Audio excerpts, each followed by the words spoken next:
Hey everyone, I'm the Canadian lad, and I just finished watching Squid Game Season 3, and oh boy, we need to talk. The final season pretty much killed every major character of the show, and most of them did not make sense to me. Yes, there were bits and pieces that were brilliantly written. For example, I'm now in love with the character Noel, who's the real MVP of the show. But then there's In-ho, aka the frontman, and honestly, it should be studied how he went from one of the best written characters in Season 2 to now one of the worst written characters in Season 3. Season 3 barely touches on his backstory, while every one of us was expecting to get some sort of closure. The 50 seconds flashback we saw of In-ho killing all the players was better than the entire plot of the VIPs. There should have been an entire episode dedicated to his backstory. And what's even worse is that player 100 basically got more screen time than our protagonist Gi-hun. So yeah, there's a lot I'm angry about, and hopefully you lads will agree with me. In this video, I'm breaking down the 4 biggest problems I had with the Season 3 ending. So without any further ado, let's begin. Number 1. The story feels incomplete. Look, I'm a Marvel fan, so I've got no problem with cliffhangers. Throw them at me all day long. But what I do have a problem with is when a story just refuses to finish what it started. Squid Game Season 3 never answers the biggest question of all, why?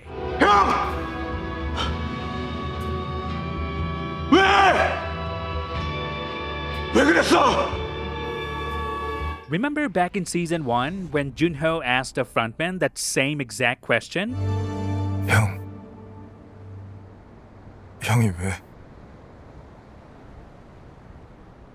Well, 3 seasons later, you'd think someone would finally give us an answer. But nope, In-ho just dips. No explanation, no closure. Just leaves without answering the question. And what this does is it robs Junho from getting any closure. We've been waiting 2 whole seasons to see this emotional payoff. And instead, what does he get? A random-ass baby and a pile of blood money he didn't ask for. He's an honest detective who doesn't care about the money. Neither does the baby hold any emotional significance to him. Yes, he'll probably figure out it all came from his brother In-ho, but the real question still hangs in the air. Why? Why did In-ho, who actually won the game, choose to come back as the frontman instead of walking away? And that's exactly why the finale felt so hollow. It was missing that final face-off between the 2 brothers, which could have been something epic. Even one simple line of dialogue from In-ho, like "I started enjoying the killings," would have been an answer. That would at least give Junho some peace of mind of knowing why his brother did what he did. Number 2. Inconsistent character behaviors, namely Gi-hun and Lee Byung Hun, because their character arcs in this season are all over the place. Let's talk about Gi-hun first. He's devastated after losing his friend Jung-bae. And not just him, a whole group of people died because they followed his lead. So Gi-hun was broken from the inside. When that shaman lady tries to provoke him, his first instinct is to strangle her. And we've never seen Gi-hun snap like that before. But that's totally fair. That guilt is eating him alive. Later, that same guilt pushes him to strangle Daeho, blaming him for Jung-bae's death. So far, all of that tracks. It's consistent. Gyun is spiraling and it shows. But then, things get weird. The frontman gives him a knife and straight up offers him the chance to kill everyone in their sleep. Now, based on where Gi-hun's mental state is at this point, he should have no problem stabbing player 100. And yet he hesitates. He imagines Sae-byuk telling him not to do it.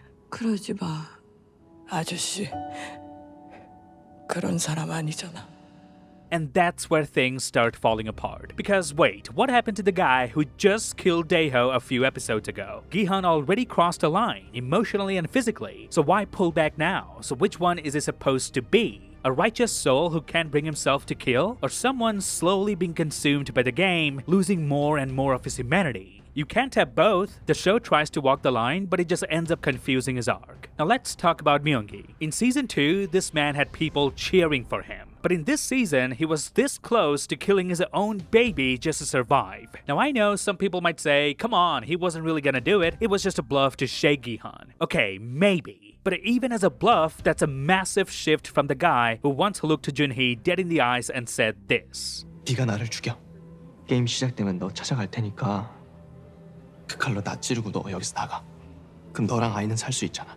And during the jumping rope game, he offered Junhee no help once he realized she has a fractured ankle, while Gi-hun kept motivating Junhee till the last second. Some can also argue that the death of Junhee had a major impact on Myung-gi, and that's why he changed. But that's not true either. He was already on a killing spree during the hide-and-seek game, when Junhee was still alive, which resulted in another needless death, by the way. And keep in mind, this is the same Myung-gi who was traumatized after killing Thanos in Season 2. The same guy who could barely function because of the guilt. Junhee literally had to sit him down and tell him to pull himself together, to move on and be normal again. So what happened to that guy? How did we go from remorse and regret to cold-blooded killer? It doesn't track. It's not growth, it's not a descent into darkness, it's just inconsistent. Myung-gi keeps flipping between hero and villain depending on what the plot needs in that moment. That's not character development, it's just plain sloppy writing. Number 3, the VIPs. Just like Season 1, we get more scenes with the VIPs, but this time they didn't bring anything new to the table. Now I'll give credits where it's due, showing how the VIPs actually participate in the games themselves was a cool twist. It visually showed just how detached and inhuman they really are. But here's the thing, you don't need to keep bringing them back in episode after episode. 1 or 2 scenes with the VIPs would have been enough, but these guys kept popping up over and over again starting from episode 3, and every time it felt more like a filler. If you're gonna give the VIPs more screen time, at least take their arc somewhere new. Give us more insight or a plot twist, or something other than what we've already seen in Season 1. Number 4, creator versus audience. It honestly feels like Dong-hyuk Kwang, the writer and director of Squid Game, was answering questions the audience never asked. In other words, Dong-hyuk Kwang and the audience don't seem to be on the same page. We wanted closure, we wanted meaning. We wanted to understand why all of this happened. But instead, what we got was a full-blown exploration of humanity versus evil, which, okay, could have worked if it had been handled with more weight, more payoff. Yes, Gi-hun sacrifices himself to save the baby, saying, "We are not horses, we're humans," but as a viewer, I didn't just want to see Gi-hun's ending. I wanted to see In-ho, the frontman, finally face the consequences of everything he has done.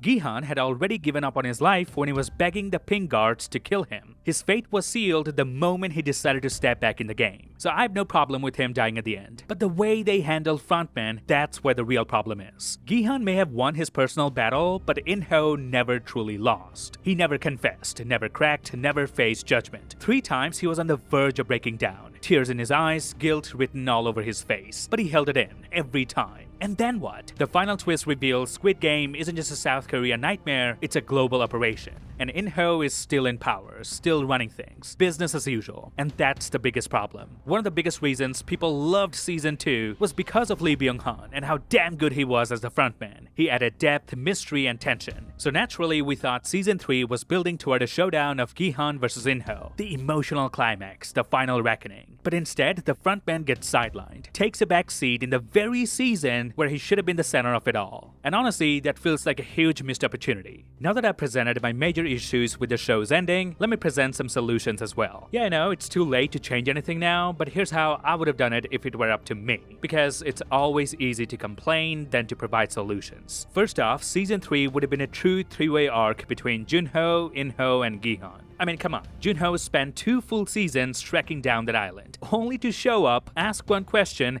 and then leave after 20 minutes. Nah, he deserved way more than that. I also wouldn't have made Gi-hun turn into an outright killer just because Dae-ho dropped the ball with the ammo in Season 2. Because it's pretty clear Dae-ho had a rough childhood with an abusive father, who wanted him to join the Marines, but he never did. He always loved being around his sisters, and that's how he was so good at playing Gongi. So instead, I would have had Dae-ho sacrifice himself to protect this group of 3 women, because he could see his sisters in them. This would also work as a redemption arc after what he has done in Season 2. But above all else, the heart of the story should have been In-ho and Gi-hun. Their face-off should have been the emotional centerpiece of the season, not some quick 5-minute scene buried in 6 episodes. I get that Gi-hun was in shock, so he didn't say much during their big face-off, but if they had shared more than one scene together, if there were multiple interactions, then Gi-hun would have spoken. He would have asked In-ho the question we've all been asking since Season 1, why? Why are you doing this? I trusted you so much, how could you do this? I killed Dae-ho for no reason because you were the real traitor. And if we had gotten that moment, I think the entire season would have hit very, very differently. Let me know if you agree with the problems I pointed out in the Squid Game finale. And don't worry, I'm not done yet. In my next video, I'll be revealing all the hidden details and Easter eggs I found throughout the final season.